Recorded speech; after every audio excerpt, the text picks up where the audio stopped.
Oui, mesdames et messieurs, la victoire est possible.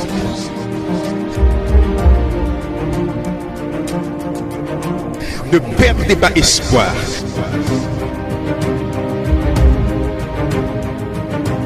Nous continuons d'avancer. La vie vous met à genoux, mais refusez de rester au sol. Il est vivant. Il est vivant. Il est vivant.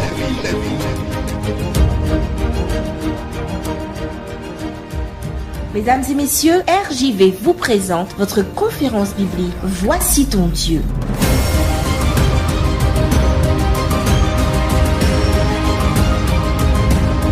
Il est vivant. À toutes celles et ceux qui craignent Dieu, à toutes celles et ceux qui ont le désir de craindre Dieu, bonjour à tous. Nous voici déjà à notre dernière causerie qui va aborder le sujet « Craindre Dieu, c'est s'écarter du mal ». Prions ensemble. Merci Seigneur pour ce message vital que tu nous as donné au cours de cette semaine. Ce message à cette génération postmoderne. Merci de nous avoir appris que craindre Dieu, c'est être en capacité de tout te donner. Merci de nous avoir montré que craindre Dieu, c'est aussi être humble. Merci parce que nous avons compris que craindre Dieu, c'est l'amour à double sens. Tu nous aimes et nous en retour, nous t'aimons aussi. Merci Seigneur parce que craindre Dieu, c'est aussi la clé du bonheur. Craindre Dieu, c'est être prêt à pardonner. Et aujourd'hui, nous voulons terminer cette série d'études sur #craignons Dieu avec ce sujet qui nous invite à nous écarter du mal. Viens Seigneur à notre secours et guide-nous tout au long de cette étude par la présence de ton esprit au nom de Jésus. Amen. Il n'y a rien qui arrive à celui qui craint Dieu si Dieu ne l'a pas lui-même autorisé. Je reprends, chers auditeurs, cette phrase. Il n'y a rien qui arrive à celui qui craint Dieu si Dieu n'a pas lui-même autorisé la chose. Et quand Dieu l'autorise, c'est qu'il sait déjà à l'avance que nous pourrons supporter la chose. Chers internautes, chers auditeurs, chers amis, je ne sais pas ce que tu traverses en ce moment. Je ne sais pas quelle est la couleur justement de ce que tu vis en ce moment. Mais ce que je sais, c'est que si tu crains Dieu, c'est que c'est Dieu qui l'a autorisé. Et quand Dieu l'autorise, c'est qu'il sait déjà à l'avance que tu pourras supporter la chose. Quand ta vie est un désert, sache que Dieu est avec toi et qu'il veut être ton oasis. Quand la jalousie et autres t'ont conduit dans la fournaise ardente, sache que Dieu est encore avec toi et qu'il n'arrivera rien à l'un de tes cheveux.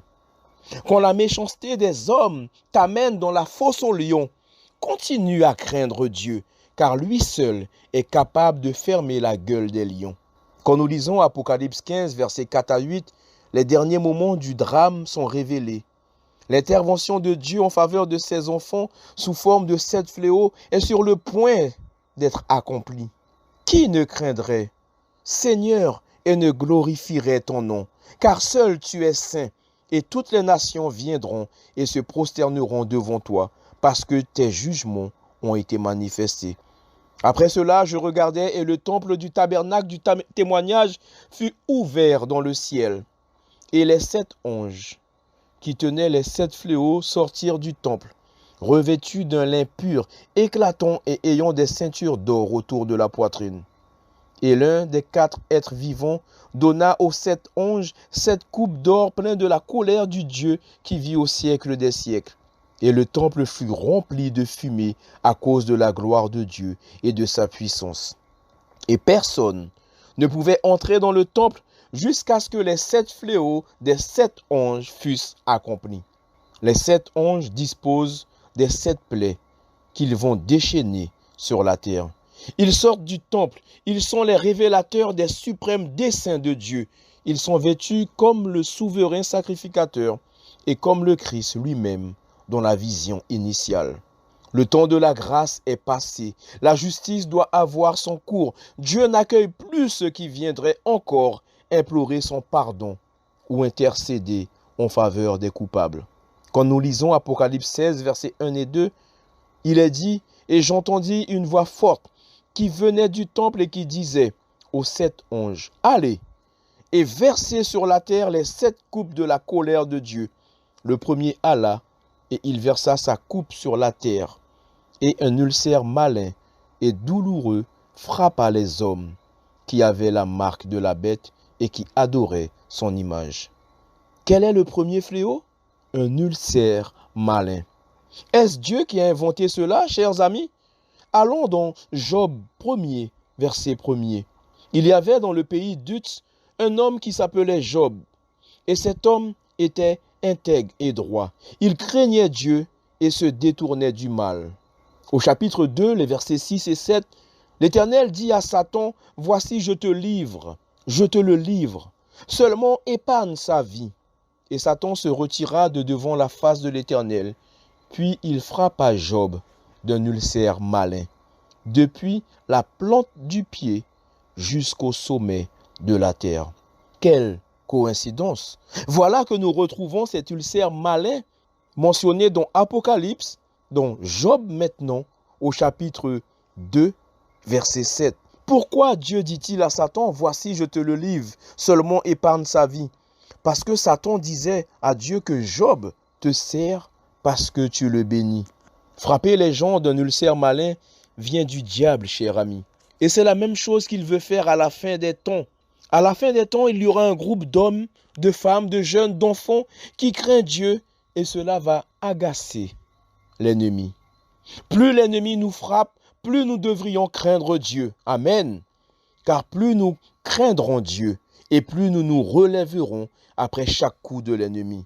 Le but de l'ennemi, c'est de nous frapper de manière à ce que nous puissions ne pas nous relever. Mais un chrétien qui craint Dieu, un homme qui craint Dieu, une femme qui craint Dieu peut être frappé X fois et il se relèvera à chaque fois. Proverbe 24, verset 16 va dans ce sens et dit « Car 7 fois le juste tombe et il se relève, mais les méchants sont précipités dans le malheur. » Laisse-moi te dire, cher ami, l'ennemi peut prendre un jeu, il peut même remporter un set, il peut nous amener jusqu'au tie-break, mais jamais il ne remportera le match, car nous sommes des enfants qui craignons Dieu et la victoire est pour ceux qui craignent Dieu. Amen. L'ennemi utilisera ton mari pour te faire tomber.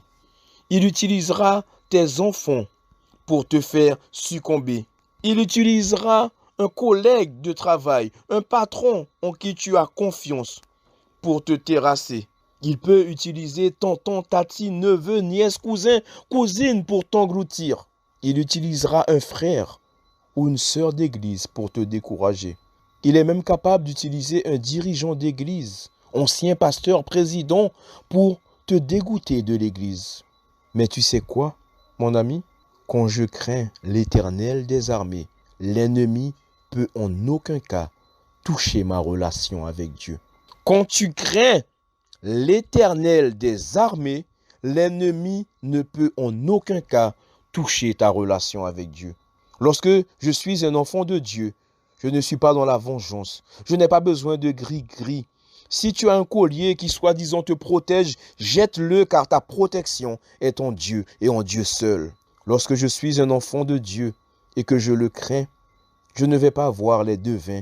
Je ne consulte pas les marabouts. Même si la maladie me ronge, même si la mort frappe à ma porte, même si je nage dans l'échec total et que je suis à la recherche du succès, la Bible me dit, je suis Dieu, ton Seigneur, et il y en a point d'autre.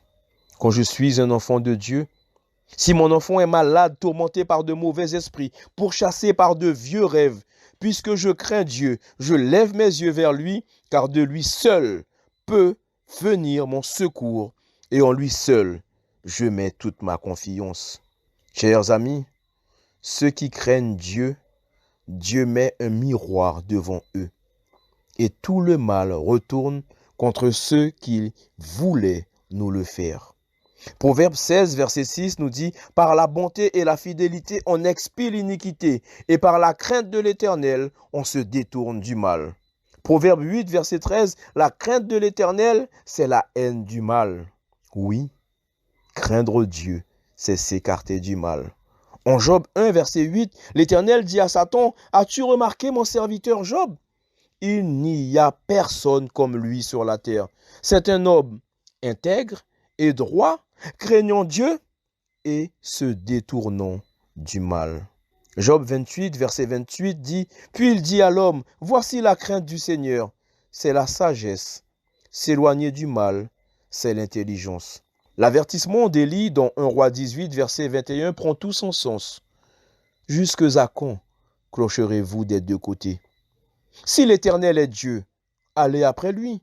Si c'est Baal, le soleil, ou je sais quoi encore, allez après lui. » Le peuple ne lui répondit rien. Chers auditeurs, chers internautes, chers amis, dans quel camp êtes-vous? Bien ou mal? Bientôt les 7 fléaux vont s'abattre sur la terre. Si les 7 fléaux sont remis pendant que tu es dans le camp du mal, mensonge, vol, plaisir du monde, adultère, rancune, refus de donner ta vie à Dieu, manque de respect envers tes parents, convoitise, absence de pardon, que va-t-il se passer pour toi? Oui, les 7 fléaux représentent une protection de Dieu pour ses enfants, car Dieu ne veut pas que les fléaux tombent sur ses enfants qui le craignent. Mais il est dit, ce ne sont pas tous ceux qui disent Seigneur, Seigneur, qui seront sauvés. Il s'agit de craindre Dieu et de se détourner du mal en se levant chaque matin pour s'adonner à la prière, à l'étude de la Bible, afin de faire la volonté de Dieu. Oh, j'aimerais terminer avec cette histoire. Dans un des pays de l'Amérique du Sud, il y avait un homme qui s'était enrichi grâce au trafic de stupéfiants. Ses nombreux crimes concernaient essentiellement ses concurrents. Il n'hésitait pas à tuer, mais à chaque fois qu'il comparaissait au tribunal, il était toujours innocenté. Son secret, c'est qu'il avait un très bon avocat. Cet avocat était capable de convaincre n'importe quel jury de l'innocence de son client, quel que soit le crime dont il était accusé. Après chaque procès remporté, l'avocat exhortait son client d'abandonner ses crimes et de changer. Ce dernier rétorquait « Je te paie pour me défendre, pas pour me conseiller. » Un jour, il fit tuer un homme qui courtisait sa femme. La punition pour ce crime était la réclusion à perpétuité ou la condamnation à mort. Lorsque l'affaire fut appelée devant la cour, il appela son avocat qui, une fois de plus, convaincut le jury de l'innocence de son client. En effet, bien que l'affaire fût difficile et malgré de nombreux témoignages et de preuves, il gagna le procès et son client rentra chez lui tranquillement. Comme d'habitude, l'avocat conseilla le client « Cher ami, il se peut qu'un jour je ne sois pas là pour toi. Change ton attitude. » Le riche client dit à son avocat avec orgueil « Hé, attention à toi, je suis ton patron et non ton fils. Va donner tes conseils ailleurs. » Un jour, il récidiva en tuant un pasteur qui militait contre le trafic de drogue. Mais quelque chose s'est passé. Bien que l'affaire était difficile et très compliquée, le riche client était tellement sûr de son avocat qu'il appela ses amis. Il appela ses parents, sa femme et ses enfants pour assister au procès afin de voir comment il allait humilier les juges et le ministère public. Alors qu'il se rendait au tribunal, il prit son téléphone, appela son avocat. Ce dernier lui rassura qu'il était en route et qu'il arrivait déjà. La salle, chers amis, était pleine à craquer et l'on attendait l'entrée du juge pour le début du procès. Et lorsque l'huissier fit lever l'assistance pour l'entrée du juge, le trafiquant de drogue fut glacé de constater que c'est son avocat qui était sur le siège du jugement en tant que juge président de la cour. Il n'était plus un avocat, mais un juge. Lorsque l'on annonça l'ouverture du procès, le juge leva la tête et dit à l'homme, « Hier, j'étais votre avocat et je me suis battu pour vous, même lorsque vous étiez coupable. Mais aujourd'hui, je suis un juge et mon jugement doit être équitable. Les larmes aux yeux, l'homme riche supplia le juge, mais celui-ci le répondit, « Tu as eu de la chance lorsque je te donnais des conseils, mais tu ne m'as jamais écouté et tu n'as jamais changé de vie. Désormais, tu subiras la rigueur de la loi. » L'homme fut condamné à mort pour assassinat et trafic de drogue. Chers amis, nous qui pratiquons le péché, le mensonge, l'hypocrisie, la fornication, l'adultère, les meurtres, la médisance, l'animosité, les querelles, l'occultisme, l'alcoolisme, etc. Aujourd'hui, Jésus-Christ est ton avocat auprès du Père. Il est prêt à ôter encore et encore tes vêtements salis par le péché. Il nous conseille de changer, de nous repentir, de nous convertir, de nous écarter du mal avant qu'il ne soit trop tard et que tu rejettes sa voix. Car un jour, il reviendra comme un juge et rendra à chacun selon ses œuvres. Et là, il te demandera, qu'as-tu fait des vêtements de fête que je t'ai donnés? Hier, j'étais ton sauveur.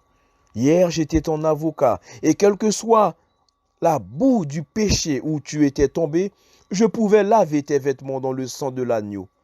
Mais maintenant, je suis ton juge. Aujourd'hui, amis, internautes et auditeurs, Jésus est notre avocat et rédempteur. Mais le jour viendra où il jugera chacun équitablement. Rappelle-toi de ce que Jésus a fait pour toi sur la croix du Calvaire. La Bible dit qu'aujourd'hui, c'est le jour du salut.